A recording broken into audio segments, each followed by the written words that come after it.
Assalamualaikum warahmatullahi wabarakatuh. Pada kesempatan kali ini kita akan membahas mengenai CPU scheduling. Secara umum terdapat 4 CPU scheduling. Yang pertama adalah algoritma first come first serve, kemudian algoritma round robin, algoritma priority, dan algoritma shortest job first.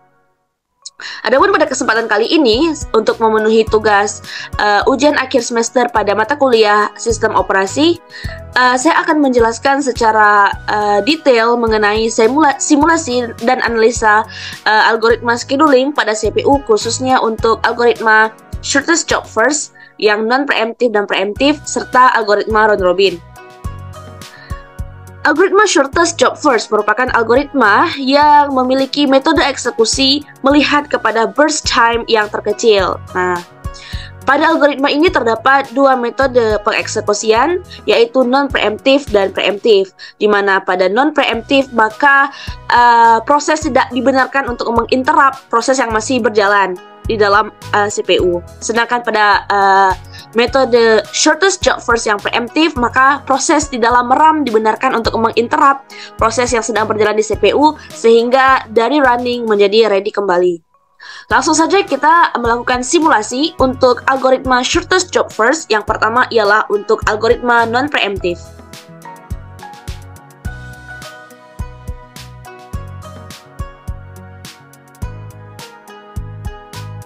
Di sini telah tertulis bahwa kita akan menggunakan algoritma shortest job first multi-programming yang non-preemptif.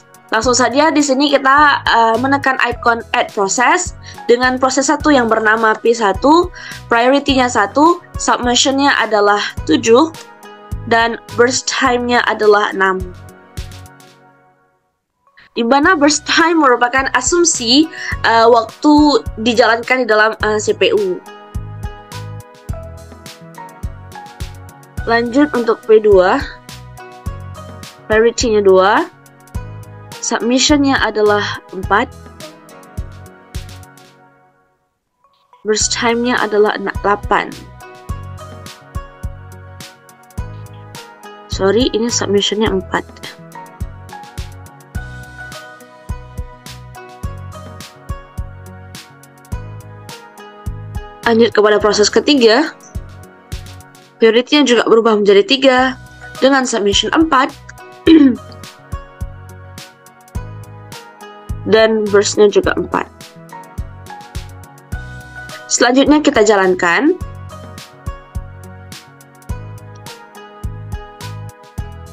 Proses 3 masuk dan di run. Kemudian proses 1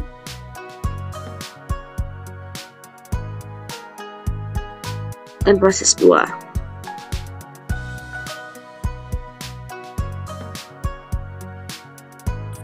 Simulation has reached its ends. Maka simulasi sudah selesai dan kita akan melanjut kepada tabel analisa. Namun di sini kita akan membuat dua sesi, di mana sesi pertama adalah kita melakukan simulasi dan sesi selanjutnya adalah kita akan membahas analisa dari grafik atau dari data pada tabel ini. Nah, ini kita keep dulu, kita lanjut kepada simulasi untuk shortest job first yang preemptif. Ini kita tutup saja biar prosesnya nanti terulang dari proses yang pertama.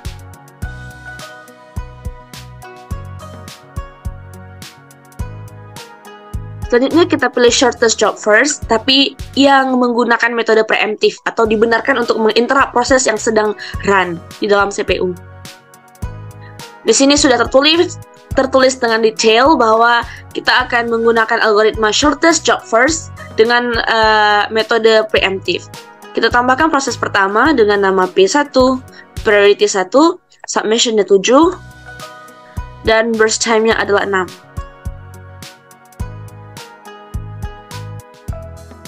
Selanjutnya proses 2, P2, priority-nya 2, submission-nya 4,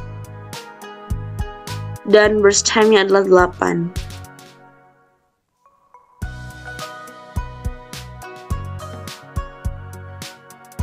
Selanjutnya proses 3 dengan priority-nya 3 juga, submission-nya adalah 4,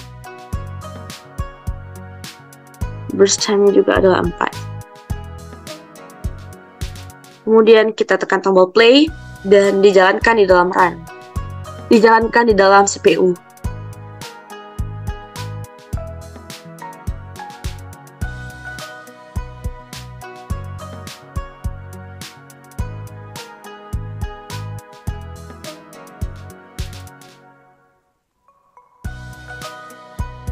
Setelah dijalankan, maka secara otomatis OSIM akan memberikan tabel laporan mengenai kelima item ini yang nantinya akan kita analisa bersama. Nah, setelah kita melakukan simulasi untuk shortest job first dengan metode preemptif, kita sekarang langsung lanjut untuk kepada algoritma selanjutnya, yaitu algoritma round robin. Sekilas mengenai algoritma round robin ini dijalankan dengan metode time sharing, atau pada metode ini, pada algoritma ini, CPU akan menetapkan time quantum, di mana itu adalah waktu per saat yang dapat dieksekusi oleh, di mana itu merupakan berapa banyak proses yang dapat dieksekusi dalam waktu yang telah ditentukan, yaitu time quantum. Ketika time quantum sudah selesai, maka proses akan dihentikan dan dilanjutkan ke dalam proses selanjutnya, dan terus dilakukan sesuai dengan time sharing atau time quantumnya. Time quantum selesai, menggantikan proses, kemudian digantikan proses lagi jika time quantum selesai, hingga sampai semua proses selesai dijalankan.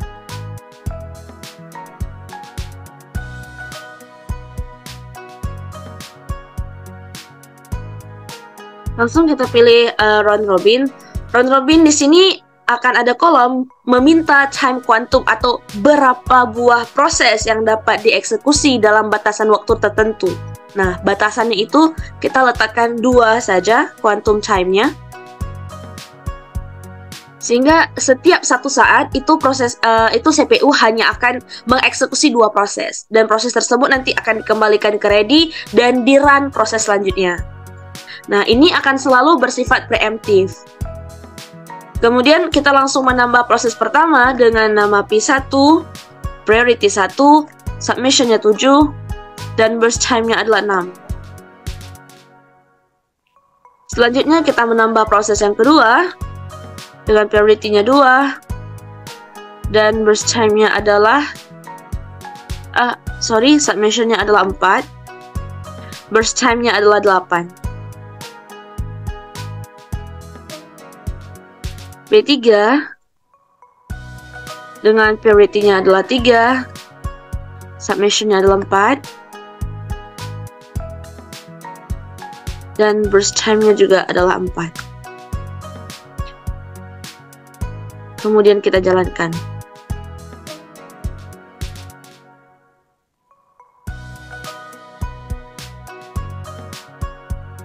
Tentunya di sini akan terjadi beberapa kali proses eksekusi untuk program 1, program 2, dan program 3 karena burst time-nya itu melewati batas time quantum, yaitu 2 proses dalam 1 time.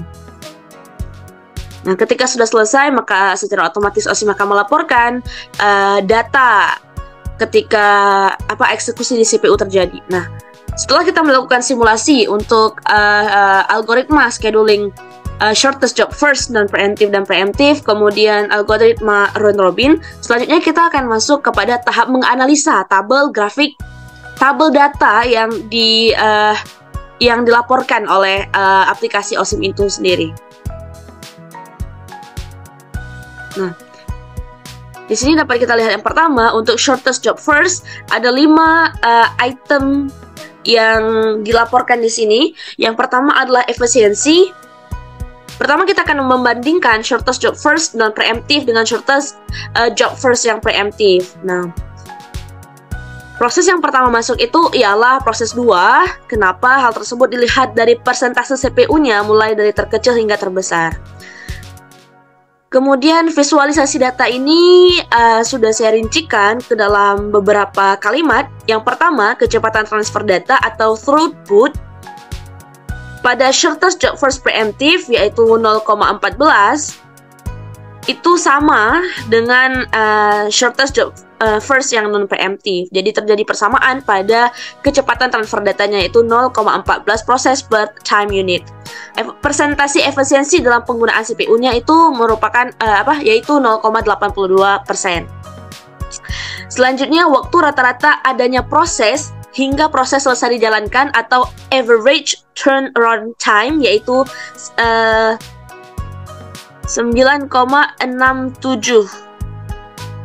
BPS ya, bit per second. Waktu rata-rata adanya proses hingga selesai dijalankan atau average turnaround time untuk shortest job first preemptive yaitu 9,67 bit per second, sama dengan shortest job first yang non preemptive. Jadi dapat dilihat terjadi persamaan data di sini. Selanjutnya, waktu tunggu rata-rata dari proses atau average waiting time yang shortest job first preemptive 3,67 bit per second, sama dengan shortest job first yang non preemptive. Nah, ini average waiting time 3,67 dan pada preemptive non preemptive juga 3,67. Selanjutnya, waktu rata-rata respon atau average response times pada shortest job first yang preemptive yaitu 3,67 bit per second, itu juga sama dengan shortest job first yang non preemptive. Nah, sehingga dapat kita simpulkan bahwa pada penjadwalan shortest job first baik preemptive maupun non preemptive, mereka memiliki efisiensi kecepatan transfer data, waktu rata-rata proses awal hingga selesai, kemudian waktu tunggu dan waktu respon yang sama, sehingga mereka memiliki kualitas optimalisasi CPU yang sama. Selanjutnya kita masuk kepada algoritma round robin. Nah, melihat dari tabel laporan ini, maka satu hal yang saya ingin jelaskan bahwa pada algoritma round robin ini optimalisasi penggunaan atau pemanfaatan CPU itu juga dipengaruhi oleh time quantum yang kita tentukan. Nah, time quantum yang terlalu besar maka juga akan memberikan efek konvoy atau terlalu lama response time. Tapi time quantum yang terlalu kecil juga mengakibatkan terlalu banyak perputaran yang terjadi. Nah, paling baik itu time quantum ialah yang pas, tepat dan sesuai. Maka di sini dapat kita lihat berdasarkan tabel efisiensi penggunaan CPU-nya itu 0,82% dengan throughput atau kecepatan transfer data itu adalah 0,14 proses per waktu unit. Selanjutnya, waktu rata-rata adanya proses hingga selesai atau average turnaround time untuk round robin adalah 13,67 bit per second.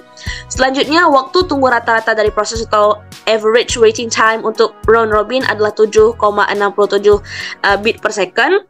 Dan waktu rata-rata respon atau ART average response time untuk round robin adalah 1,67 BPS. Sehingga dapat disimpulkan seperti pernyataan saya sebelumnya, untuk algoritma round robin, time quantum sangat dipengaruhi dalam peningkatan atau optimalisasi pemanfaatan CPU. Di sini proses yang pertama masuk ialah proses pertama, karena dia proses pertama itu memiliki submissionnya itu adalah 7, sedangkan proses kedua dan proses ketiga submissionnya adalah 4. Nah, pada round robin maka dia akan melakukan eksekusi dari submission yang terbesar. Mungkin hanya ini yang dapat saya jelaskan mengenai CPU scheduling untuk shortest job first baik preemptive maupun non-preemptive dan algoritma round robin, di mana kedua algoritma ini memiliki kelebihan dan kekurangan. Dan ada plus minusnya itu sesuai dengan kebutuhan dari pengembang atau pemproduksi CPU itu sendiri. Sekian dari penjelasan saya, semoga bermanfaat. Wassalamualaikum warahmatullahi wabarakatuh.